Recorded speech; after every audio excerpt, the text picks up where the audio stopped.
Daniel was called there before King Nebuchadnezzar, and in chapter 2 at the very end, he revealed the dream. He revealed the dream to the king, and the king was happy. And boy, he praised Daniel, and he promoted Daniel and made him ruler over Babylon. And he had told Daniel, you know, your God is a mighty God. Your God is the true God. And he would give praise to Daniel, and Daniel would ask for Meshach, Abednego, and the Hebrew boys to be blessed, and the king had promoted them and made them like governors over different provinces in Babylon. So the king had praised God. That was in chapter 2, and there toward the end. What had happened is now King Nebuchadnezzar had made a golden image. He had made a big golden calf, a golden image. And now the image is dedicated, and he makes a demand to everybody. He makes a demand that whenever you hear musical instruments or music played of any kind, when you hear it, you're to bow down before, you're to fall down, and you're to worship that image. So he had made that command. Whoever does not worship it, he said, if you don't worship it, you're going to be thrown into the fiery furnace. So he's made this image, and he's told everybody, when you hear music, you to fall down, you to worship this image, and you're to bow down to it. Well, certain Chaldeans leading up to what I'm going to be reading had told King Nebuchadnezzar there was 3 certain Jews who had refused to worship the golden image that he had set up. They had refused to worship it. So now we're going to start off in Daniel. We're in the 3rd chapter of Daniel, and I will start reading in verse 13. I will read verses 13 through 18 right now. Verse 13 starts out, Then Nebuchadnezzar, in his rage and fury, commanded to bring Shadrach, Meshach, and Abednego. Then they brought these men before the king. Nebuchadnezzar spake and said unto them, Is it true, O Shadrach, Meshach, and Abednego, that do not ye serve my gods, nor worship the golden image which I have set up? Now if ye be ready, that at what time ye hear the sound of the cornet, the flute, the harp, the sackbut, the psaltery, and dulcimer, and all kinds of music, ye fall down and worship the image which I have made well. But if ye worship not, ye shall be cast the same hour into the midst of a burning fiery furnace. And who is that God that shall deliver you out of my hands? Shadrach, Meshach, and Abednego answered and said to the king, O Nebuchadnezzar, we are not careful to answer thee in this matter. If it be so, our God, whom we serve, is able to deliver us from the burning fiery furnace, and he will deliver us out of thine hand, O king. But if not, be it known unto thee, O king, that we will not serve thy gods, nor worship the golden image which thou hast set up. So the king has set up this golden image. He has told everybody in the land, when you hear the music playing, you're to fall down and you to worship it. And he finds out, he's told that there's these 3, that Meshach, Shadrach, and Abednego have refused to worship the image. He is furious. The king is furious. He is furious. What's he asking? He looks at him and he says, you know what? Do not ye serve my gods? And then he says to him, do you not worship the golden image? See, he had promoted these fellas just not long ago. He had promoted them. He had given them a way out. He said, when you hear it, if you're ready to fall down and worship, if you're ready, then well, then it's good. You know, we won't have to worry about anything. So he tells them, you know, when you're ready, are you ready to fall down, or are you ready to worship when you hear the music? And he says, but if you're not, at that same hour, I'm going to throw you into the fiery furnace. At that same time, I'm going to cast you into a burning fiery furnace. And then he asked him one thing. Now see, he had not long ago admitted that the God of Daniel, and the God of Daniel was the God of Shadrach, Meshach, and Abednego. It's the same God. Those 4 Hebrew boys, when they were taken out of Israel, they were sent to Babylon into slavery. They're there in Babylon because they've been captured and they're over there. But they had found grace in his sight. Daniel had read that dream to Nebuchadnezzar, and he had promoted those guys. That same king now has forgotten this, and now he's saying, who is this God that's going to be able to deliver you out of my hands? He's basically saying he's a God. Nebuchadnezzar is basically claiming that he's God himself. He had forgotten that he had earlier proclaimed that the God of Daniel was a great God. He was a God who could reveal dreams. So he's mad. He's mad. So what does Shadrach, Meshach, and Abednego answer the king? What do they do? In these verses we've just read, they're very respectful to the king. They're respectful. And they tell him, you know what? They're respectful, but they don't compromise. They don't compromise to this king. You know, we can be respectful to somebody we don't agree with who's in authority. But you know what? If they're asking us to do something that we know is not right, we don't need to compromise. We don't need, as Christians, to compromise and say it's all right to abort a baby. There's nothing wrong with that. We don't need to compromise with that. Could you imagine killing something that like a little Sadie or like a little Mary Catherine used to be, a little kid, you know, the weakest of the society, you know? And no, we don't compromise. You don't compromise. They didn't compromise. They were respectful to the king. They did not compromise. True faith obeys God. They were true to their faith. They were obeying God. True faith knows knows that God will do what best. What did he tell? What did they tell him? Those three. Faith rests on commands and promises, not on arguments and explanation. Those three Hebrew boys had told him, you know what? We're not going to serve you. And you know what? Our God will save us. He will save us. And you know what? He'll save us from this fiery furnace. He says, but you know what? They knew they were going to be saved no matter what happened. He says, but you know what? Even if he doesn't protect us while we're in that fiery furnace, even if he lets it burn us up, we're not going to serve you. We're not going to fall down. They tell the king, we're not careful to answer you. What does that mean? He says, we're not careful to answer you. We're not careful to answer you in this matter. They were telling the king that, you know what? We do not need to defend ourselves or our God. They were telling, we don't need to defend ourselves. He said, our God will defend both himself and us. He's saying, you know what? Our God's going to defend us. He's going to defend himself. They were basically telling that king, no matter what happens and no matter what you do, it is well with our souls. It is well with our souls. They did not say that God was going to deliver them and rescue them from the fiery furnace. They did say that if he wants to, he is able to. You know what? We got a lot of people who are suffering through a lot of things on our prayer list. Mr. Lenny, I know he's got cancer while I was there. He was just as positive as he could be the other day. He knows. We pray for our loved ones that are suffering through diseases. Miss Judy, we pray that she'll be better. We pray for those that are suffering. But you know what? They didn't say that God was going to cure them from that fiery furnace. He just said if he wants, if it's his will, he will take us out of that fiery furnace. And it's just like whenever we're going through things. God, everything that happens for good. We don't always get the answer that we think is the right answer. But if you're faithful to God, we know that all things work together for good for those that love the Lord. What they told the king, they said, you know what? He may not rescue us from this fiery furnace, but if he wants, he is able. They told the king that their hope and their faith was in God and God alone. Excuse me. 1 Peter chapter 3, verse 15 reads this, but sanctify the Lord God in your hearts, and be ready always to give an answer to every man that asketh you a reason of the hope that is in you with meekness and fear. Those three Hebrew boys, they gave the reason why they had a hope. They were ready to answer that king. And they said, you know what? Our hope is in God.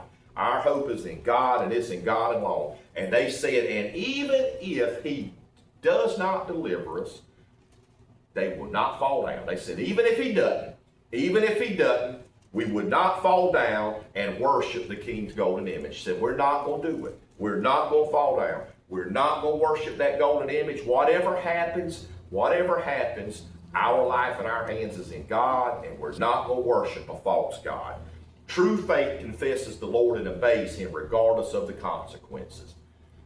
Regardless of the consequences. They confessed their Lord, they confessed God, and they said whatever's to be is going to happen. It's well with our souls. Daniel and his 3 friends, whenever they were captured and they were sent to, whenever Israel was sent to Babylon into captivity, Daniel and those 3 Hebrew boys had determined that they were going to be different. You know, it would have been easy to go there and just to follow along and do what everybody else was doing, and it'll be all right. You know, the king will feed us, he'll take care of us if we just do what he's asking. But they had determined in their minds whenever they were there, they were going to be different. They were going to be in Babylon. They were in Babylon and they were in captivity, but they were not going to worship anything other than their God. The God that God had enabled them to maintain that determination. Those 3 boys right there before that king said, we're not going to worship your golden image. Daniel chapter 3, verse 19 through 25. Verses 19 through 25 continuing. Then was Nebuchadnezzar full of fury, and the form of his visage was changed against Shadrach, Meshach, and Abednego. Therefore he spake and commanded that they should heat the furnace 17 times more than it was wont to be heated. And he commanded the most mighty men that were in his army to bind Shadrach, Meshach, and Abednego, and to cast them into the burning fiery furnace. Then these men were bound in their coats, their hosen, and their hats, and their other garments, and were cast into the midst of the burning fiery furnace. Therefore, because the king's commandment was urgent, and the furnace exceedingly hot, the flame of the fire slew those men that took up Shadrach, Meshach, and Abednego. And these 3 men, Shadrach, Meshach, and Abednego, fell down bound in the midst of the burning fiery furnace. Then Nebuchadnezzar the king was astounded, and rose up in haste, and spake, and said unto his counselors, Did not we cast 3 men bound into the midst of the fire? They answered and said unto the king, True, O king. He answered and said, Lo, I see 4 men loose, walking in the midst of the fire, and they have no hurt, and the form of the 4th is like the Son of God. The king was expecting Shadrach, Meshach, and Abednego to listen and to go ahead and to bow down. He was expecting, he was giving them a way out. He said, yeah, they'll go ahead and do it once they see how mad I am. Well, they answered him in a way that he didn't want to hear. Now he's even madder. The king's temper once more gets the best of him. It gets the best of him. Proud men don't like to be disobeyed. He did not like that he was being disobeyed. He did not expect them 3 Jewish believers to reject his offers to spare him. The king is now determined to destroy him. He's now determined that he's going to destroy him. He says, let's make this fire even 7 times hotter than it usually is. So he has them to make that fire hotter than usual. The king has the Jewish believers bound. He has them bound, fully clothed. He has them tossed into the middle of that fire. And that flame is so hot, it says, that the men, that's his mighty men that had bound those 3 Hebrew boys, those mighty men, whenever they open up the furnace to throw them guys in, it kills them. It kills those mighty men. They throw it kills the guy, it kills the mighty men that the king had told to bind up those Hebrew boys, and it kills them, and Shadrach, Meshach, and Abednego are thrown into the midst of the fire. The king goes and looks through, I guess there's a peephole or something, and he looks through this peephole to see what he sees, and he looks, and in that fire he sees 4 people walking around. He sees 4 people, and they're walking around. Now, just imagine this, y'all. They're walking around. You throw it in a fire, and you're able to do anything. Are you going to be walking? You're going to be trying, most likely you're going to be trying to run and get out. But they're walking around in the midst of this fire. And he sees 4 people. He sees 4 people, and he looks at his counselors, and he says, the king looks, and he's astonished. He's astonished. He sees 4 people in the fire. And he asks, did we not throw 3? Didn't we throw 3 people in the fire? And they say, true, king? Yes, we threw 3 people. The king sees 4. And he sees them that they're loose and they're walking around in the midst of the fire. And they are not hurt.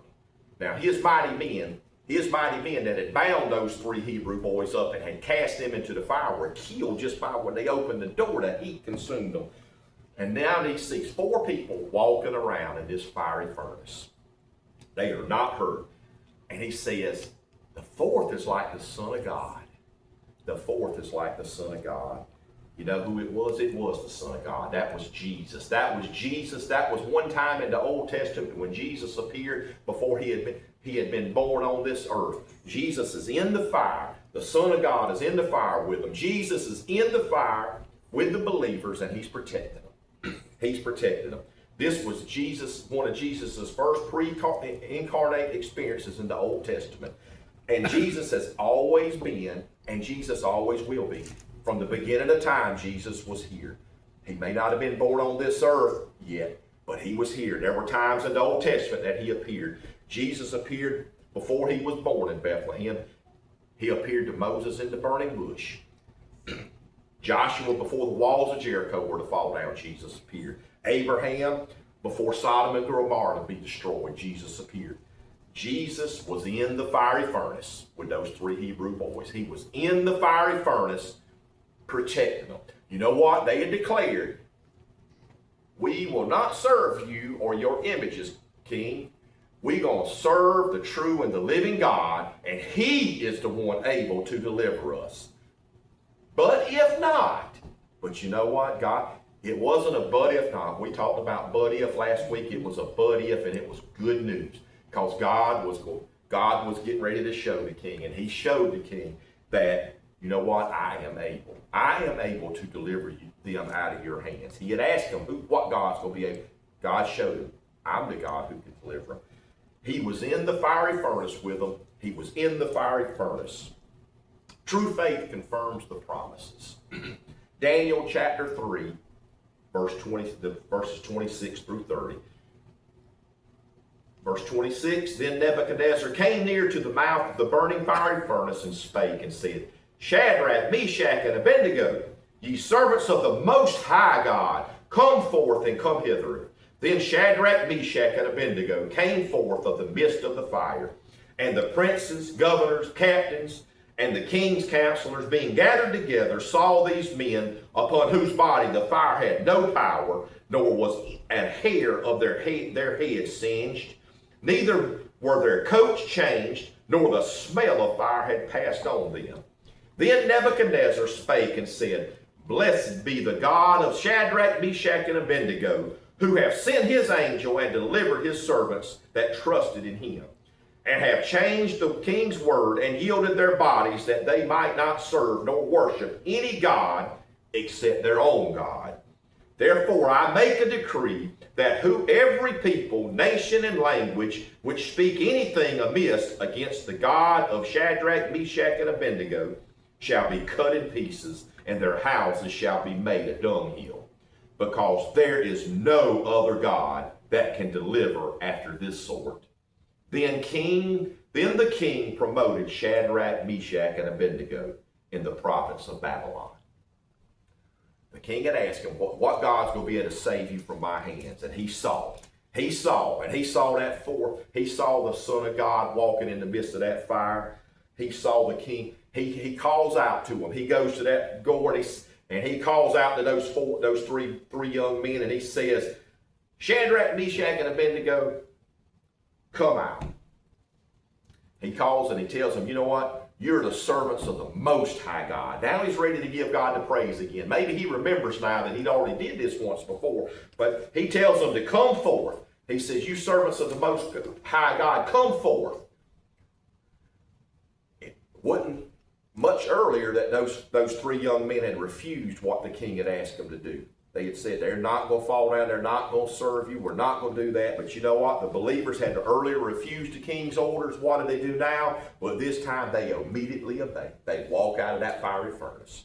They walk out of that fiery furnace.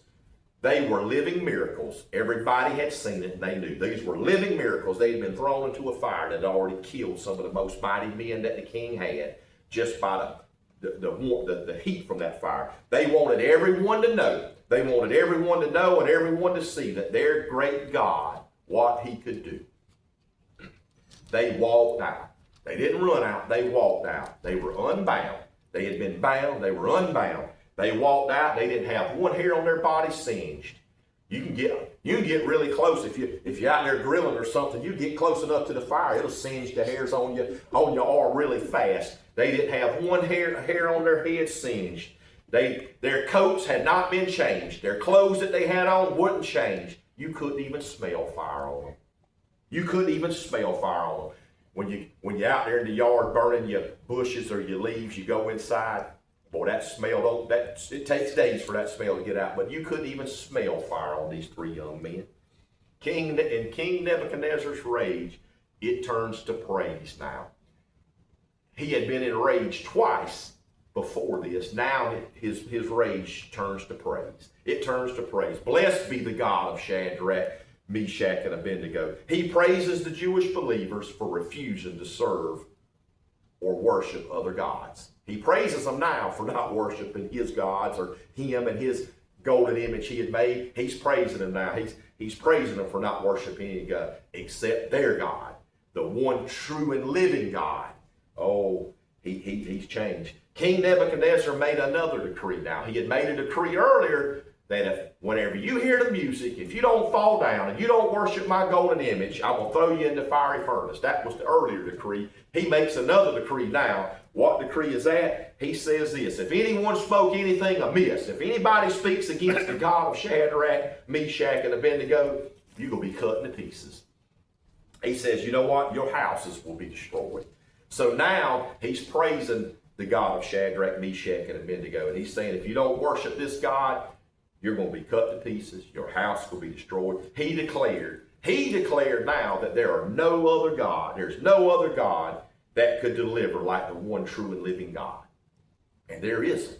There isn't. Shadrach, Meshach, and Abednego, they knew they had it right. They knew that their God could deliver them out of that fire if he wanted to. I know that God can heal cancer whenever somebody's suffering through that. God can do it all. He can do whatever. Whatever's in God's will be done. With man, what's it say in the Bible? With man, things aren't possible, but with God, anything is possible. You see people. There's people that are walking today that were told by doctors that, you know what, you've only got 3 months to live, and 25 years later, they're still living. God doesn't heal everybody, but he does do everything for the good to those that love the Lord. Our God can heal. Our God does heal. Our God has made a way. He declared that there's no other God like the one true and living God that Shadrach, Meshach, and Abednego and Daniel were serving. Lastly, what does he do? Lastly, the last verse there, verse 30, then the king promoted them back to where they had been before. He promotes them back, and he gives them power in the provinces of Babylon. You know, how can someone smile and be content when they have a dreaded disease? You know, how can they and know that it doesn't look good? You know, when I went to see Mr. Lenny the other day, he didn't. He knew he was as calm as he could be. He was as happy as he could be, and he told everybody, you know, it doesn't look well, but he had that smile, just like I told you last week. You go sometimes to encourage people, and you know they're down. I'm gonna be an encouragement to them, and when you walk away, they've encouraged you. You're the one, you know, you thought you were going to encourage them. How do you do that? By faith in God. You know that person has a faith in God. You know. I've told this story before, but it goes in well with this message today. Horatio Spafford wrote these words. He wrote these words: when peace like a river attendeth my way, when sorrows like sea billows roll, whatever my lot, thou hast taught me to say, it is well with my soul. You know, how do you write something like that after you've lost everything that you've worked your whole life for? After you've lost your son to pneumonia? After you've lost 4 of your daughters in a drowning accident in the middle of the sea? All of that within 1 year's time. You sit down and you take a pen and a piece of paper, you write that song right there. How does someone do that? How do they have strength to be able to do it? And to say that it's because they have faith in God. They have a God that they know that all those things that he went through, there was nothing good about these things that he went through, but he knew he served a God that had a purpose for all that bad that had happened, and that there was going to be good in it. And that's how you do it, because you know you're serving a living and a loving God that loves you. God is in the fire. Whatever fire we're going through, it doesn't matter what the fire is you're in, God is in the fire with you. God is in the fire. He is in it. He is the one who will carry us through it. God will never leave you or forsake you. Deuteronomy 31, verse 8 reads, "And the Lord, he it is that doeth go before thee. He will be with thee. He will not fail thee, neither forsake thee. Fear not, neither be dismayed." Even if God does not answer us the way that we want it to be answered, not all our prayers are answered the way we want it to be. A lot of them probably aren't.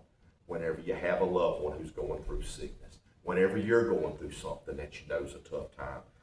But even if he does not answer it the way that we're hoping that he will, he is able to deliver us. He has delivered us. He sent his son. He sent his son to die on the cross. And Jesus went and died on that cross, and he bled at Calvary, and he died. And that is the way. That is the way that we can be delivered. Even if he doesn't heal us on this earth, if you've chosen Jesus, if you're living for Jesus, we've already been delivered.